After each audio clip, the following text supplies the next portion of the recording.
we're going to create a circular bag. We're going to create this round bag that has a drawstring in it and it cinches up. So when I was in high school, I had this little bag that I loved. It was this cream crochet with a lining in it, and all it was a circle that cinched up, and I loved it. So today, we're gonna make one. So to make this super easy for you to follow along, I've got a pattern that you can download and print at home, so that way your circle turns out perfect. But you can make this bag bigger, you can make it smaller. It's totally up to you. It's gonna be the same steps. Now that you have your pattern printed or you drew your own, let's cut it out with our paper scissors and then we'll cut out our fabric. This pattern is cut 1 on fold. We're gonna make sure our circle is perfectly symmetrical by placing it on the fold here. There we go, and now we've got a perfect circle. Now we need to finish the outside of the circle because it's a raw edge. Now I'm not doing lining today. If you wanted to add lining to it, you totally could. Just cut out another circle, sew it right sides together, leave a little opening to flip it right side out, and then it's fully lined for you. And if you are sewing a lining, I would use a 1/4 inch seam allowance, so that way it's a nice small seam allowance around the edge of the circle, so that way when it flips out, it's still nice and smooth. But because we're not lining this one, we are going to bias bind the outside of the circle. So you need to cut about 2 yards of binding. So we're gonna bias bind all the way around the edge of the circle. And if you need help with attaching bias binding, make sure you check out my video on that. And if you have a bias binding foot, you could also use that for this project. You can also check out my video on how to use a bias binding foot as well. Speaking of needing help, if you need some sewing lessons, make sure you check out the Anastasia sewingacademy.com. Links for that will be down below. Also, don't forget to like and subscribe to Sew Anastasia. It really helps the channel out. So I have my binding opened up and I have my edges lined up and I have the very edge of the short side of the binding folded back about 1/4 of an inch. So that way we end up with a really nice clean finish. So we're just gonna work our way all the way around this. We're gonna sew right in the crease of the binding and just take your time and work all the way around. It's always a great idea to engage your needle down button as well. And since you are working in a curve, make sure you don't stretch out your binding too much while you're sewing it on.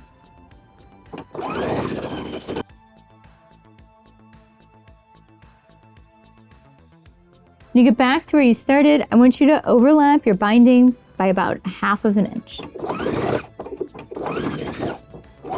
Back stitch and cut.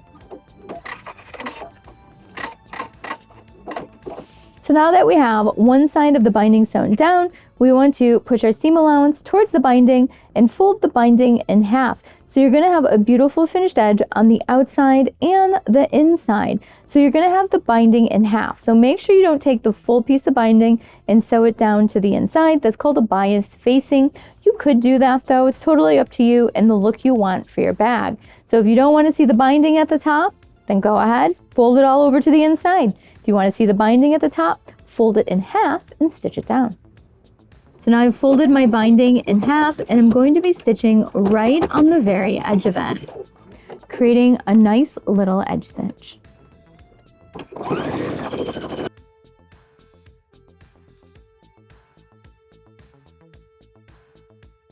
Back stitch at the end and cut. Now that you have the binding around the edge, it should look something like this. Now we're going to create 2 buttonholes. So you're going to create 2 buttonholes on the right side of the project.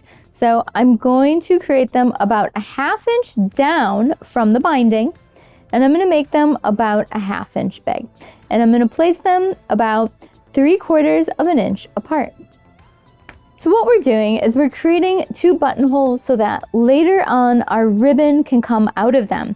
And we're also going to create a casing all the way around the circle so that way we can put the ribbon in it. So your buttonhole needs to be just a little bit smaller than the width of your binding. And I suggest getting a binding that's about 5/8 or 3/4 of an inch wide, so that way you have a substantial casing.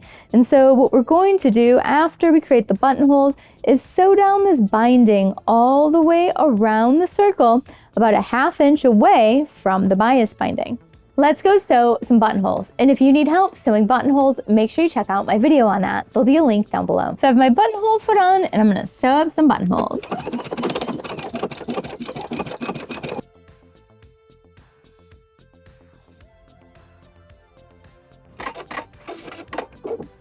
Now that we have the buttonholes finished, let's move on to the next step. So I have my project flipped to the inside, so the wrong side of the fabric here.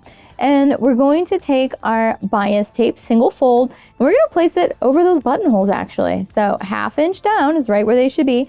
And we are gonna sew this bias binding down all the way around the circle, 1/2 inch away from the existing binding. And we're gonna have to do it to both sides. So we're gonna have to do it to the top, and then we'll come back and we'll do it to the bottom. First, I'm gonna do the edge of the binding that's closest to the edge of the bias tape that's already there.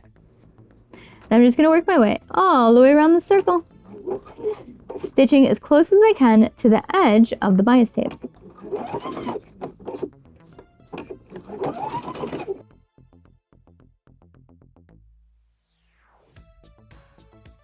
When you get back to where you started, I want you to overlap your binding by about 1/2 inch.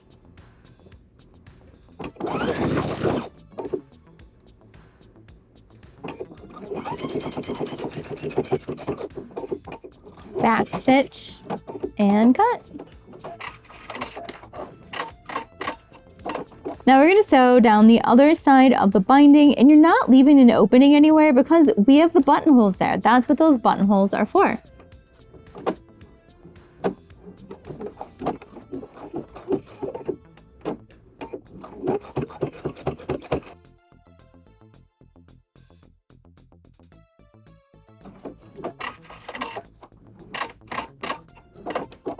Here's what the inside looks like, and here's what the outside of the bag looks like.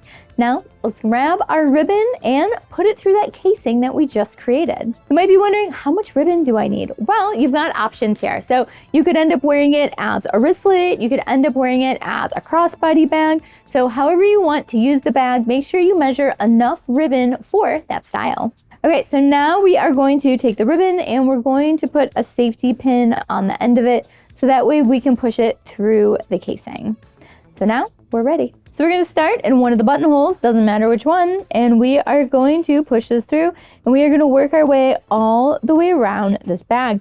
And you're gonna watch it scrunch up a little bit, and don't lose the end of your ribbon because we need that. So just push the safety pin through, pull the fabric down onto the ribbon, and before you know it, you'll be back at the other buttonhole.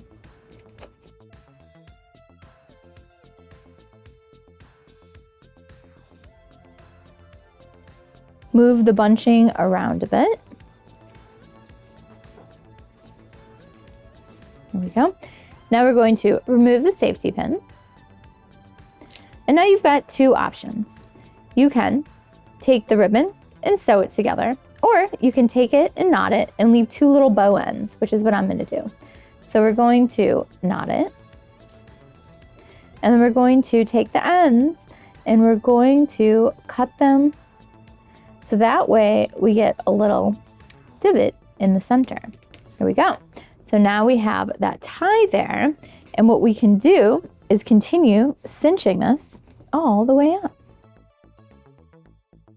There we go. And now we've got a super cute little circular pouch. So you can see we have created a circular little purse, the pouch, whatever you like to call it here. And we have our beautiful binding on the edge, which gives out a nice detail. And then we have our casing in the middle, which is covered with the flat bias binding as well. How fun is this little round pouch? I love all the little details in it, and it's a perfect size for your phone, your wallet, your lipstick, and out the door you go. You can make these out of really fancy fabrics. You can make them out of more utilitarian fabrics. You can choose the type of fabric you want to make it out of and give it a whole new look. You could even put a lining in it and put a little pocket in it. The options are endless, but now you have the basic skills to create a round drawstring pouch. Thank you so much for watching Sewing Anastasia today. If you have any questions on creating this project, leave it down below in the comments. I'd also love to know what other kind of projects you would like to see coming up in the new year, so leave those down below in the comments as well. And if you're not already a subscriber, make sure you subscribe to Sewing Anastasia and hit the notification bell so you know when the new videos come out. And if you enjoyed the video today, make sure you like and subscribe. And don't forget, I now teach sewing classes in person and online, so you can check those out with the links down below. And don't forget to follow me on Instagram, Facebook, Twitter, TikTok, all the socials, so that way we can stay connected and creative together. Thanks so much for watching. Bye.